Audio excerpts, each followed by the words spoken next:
In today's episode of Mind Readings, let's talk about civil society and the Great Resignation.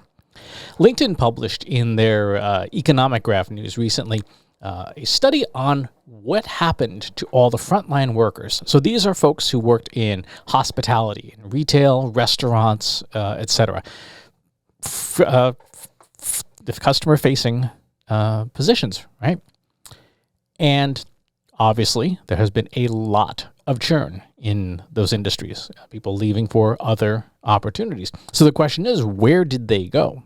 Well, LinkedIn, understandably, has that. And let's look at the information here. We see, number one, growth from frontline workers moving to other positions. Real estate, 15.2% in 2 years.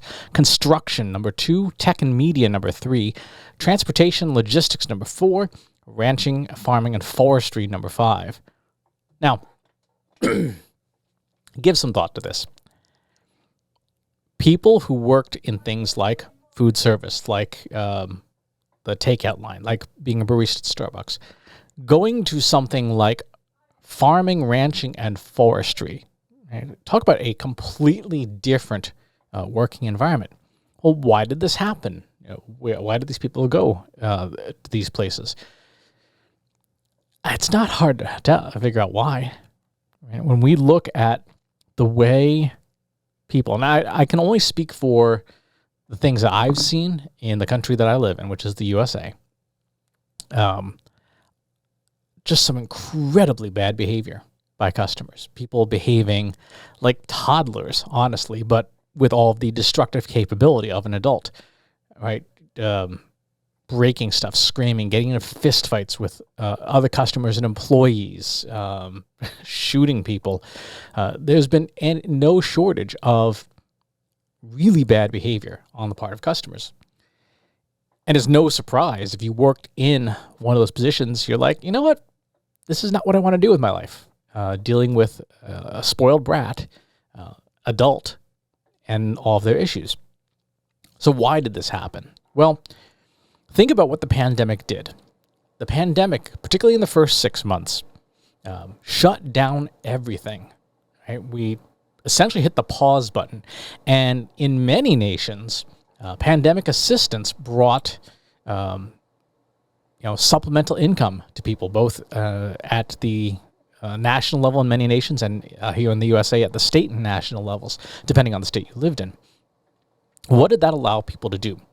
It allowed them to take a step back, to look at their lives and say, am I happy making $12 an hour serving coffee to people who yell at me that I put almond milk instead of soy milk in their latte? And for a lot of folks, they're like, yeah, this is not what I want to do with my life. And the reason for that is that pay is out of alignment with the work being asked. And this is a really important concept. We get paid to do work. And paying people more, which is important, paying people more also means paying them proportional to the work that you're being asked to do. So if you're being asked to make coffee, that's worth a certain amount of money. But if you're also being asked to handle unruly customers, to traffic control, to de-escalate violent confrontations, that's a separate job, right? That's a totally separate line of work. And in a lot of cases, for your average retail employee, they are wholly unqualified to be doing that kind of work, right? They should not be an on-the-spot therapist. They should not be an on-the-spot police officer. That's not their job. Their job is to check out people's groceries and stuff like that. And so this rash of uncivil behavior essentially dramatically increased the workload and tasks of frontline workers without the commensurate increase in pay. And even now, as companies are trying to recruit people, they're running into shortages. They're running into a lot of talent shortages because a bunch of people have decided they would rather go out and manage a forest than deal with a customer. And to be honest, as a misanthrope and an introvert, I totally get that. Construction, transportation, logistics, farming, these are not traditionally strong customer-facing positions the way that retail is.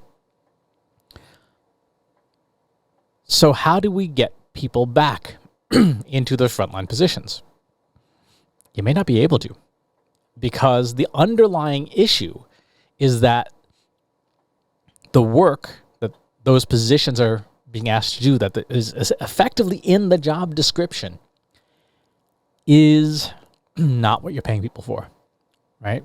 You would need to supplement that in order to win those people back. So, for example, suppose you have a line of cashiers. You also need to have a security guard with a big red button at every cashier station saying, "Hey, I got an unruly customer here. Please come take care of them." And you've essentially paid for offloading that very critical, very important, very dangerous task from someone who's unqualified to do it to someone that is qualified to do it, having a security guard to deal with that. That's how you win those employees back over the long term. One of the great, I think, disservices that we have done to ourselves and our employees is wholeheartedly embracing the term, "the customer is always right." No, they're not. In an awful lot of time, the customer is really wrong, right? When a customer leaves a water bottle filled with their urine on a shelf, that customer is not right. That customer shouldn't even be in the store, right? And yet these sorts of things happen all the time.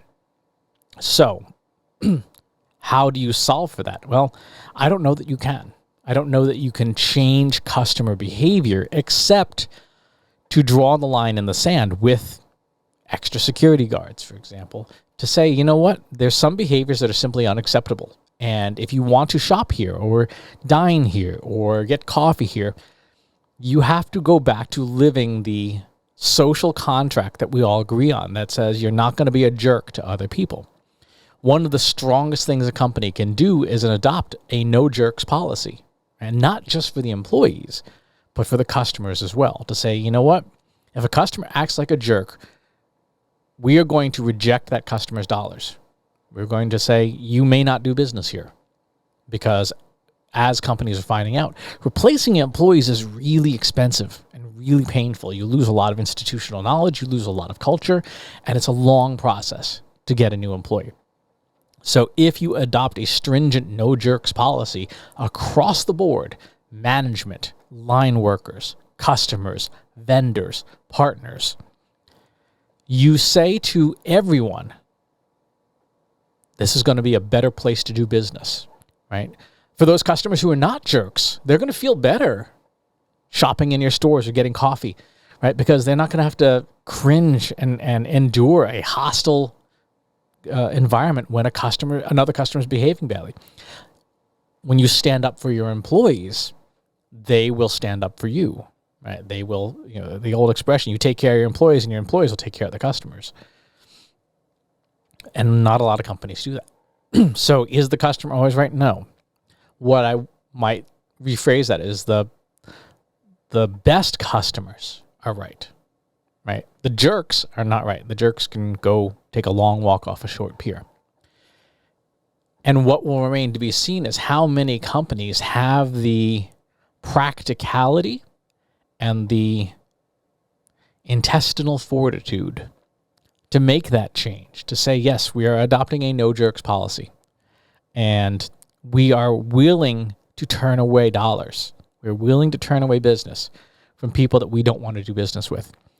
And in time, that may affect customer behavior at large, right? Because if you are blacklisted at like 3 of the 4 retail stores for groceries in your area and you're not allowed to shop there anymore, it might dawn on you that maybe you're the problem, right? Maybe you're not the person that company wants to do business with. And maybe you'll change your behavior. Now, I'm not saying that you are this person, but I'm saying in general.